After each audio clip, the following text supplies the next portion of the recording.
आजकल कुछ ऐसा हो गया है लता जी के लोगों को लगता है कि भाई हम तो लाइट म्यूजिक में जा रहे हैं, हम तो प्लेबैक सिंगिंग करना चाहते हैं, हम तो फिल्म के गाने गाना चाहते हैं, तो हमें क्या जरूरत है कि हम क्लासिकल सीखें कि ये राग क्या है और वो राग क्या है और रियाज करें, हमें कोई क्लासिकल सिंगर तो बनना नहीं। आपको ये बात ठीक लगती है? मुझे ये बात ठीक नहीं लगती। इसलिए ठीक नहीं लगती है कि थोड़ा क्लासिकल बेस होना चाहिए।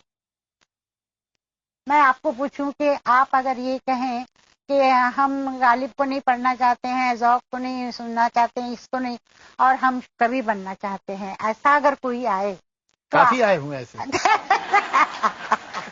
जी, जी। तो क्लासिकल उससे क्या होता है कि आपके सामने कितना भी मुश्किल गाना आ जाए तो आप गा सकते हैं। सही। अब हमें थोड़ा सा जो सीखा था रियाज किया, उसमें क्या हुआ कि कितने ही क्लासिकल गाने आए, मुश्किल नहीं हुई, गा गए हम। अब एक मुश्किल है कि एक सवाल फिर एक साहब करना चाह रहे हैं, हमारे छोटे भी हैं, दोस्त भी हैं, बच्चे भी हैं। करण जौहर बड़ा होनहार लड़का है, तो इसका सवाल तो आप सुनिए क्या है। दादाजी, I want to wish you a very very happy and a warm 80th birthday. मैं बहुत फॉर्चुनेट हूँ और I consider myself extremely blessed कि आपने मेरे साथ काम किया, और कभी खुशी कभी गम का दिल soul everything was your voice, and I feel honoured that I am even talking about you today. Glad कि मैं इस मकाम पे हूं कि मैं आपके बारे में बात कर सकता हूं, and I feel very blessed and very humble that I know you, have met you and have worked with you. Happy birthday and I wish you all the love and happiness. मुझे एक सवाल पूछा गया कि मैं आपसे सवाल पूछूं, मैं ये सवाल आपसे करूं।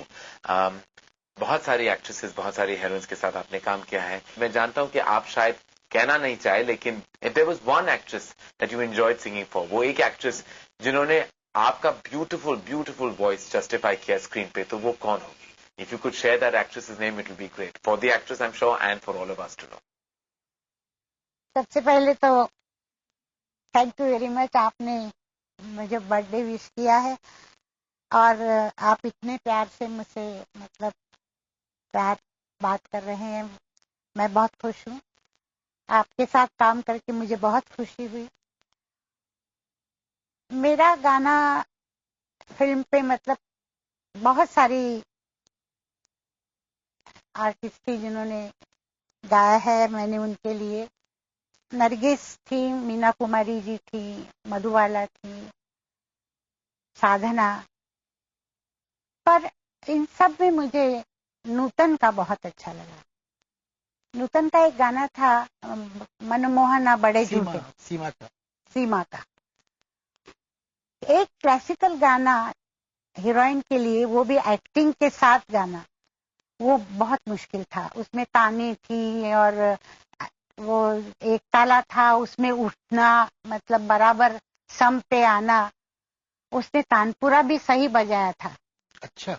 तो फिर मैंने पूछा किसी को, तो बाद में मुझे मालूम हुआ कि वो गाती है, और वो गाती थी और स्टेज पे भी गाती थी।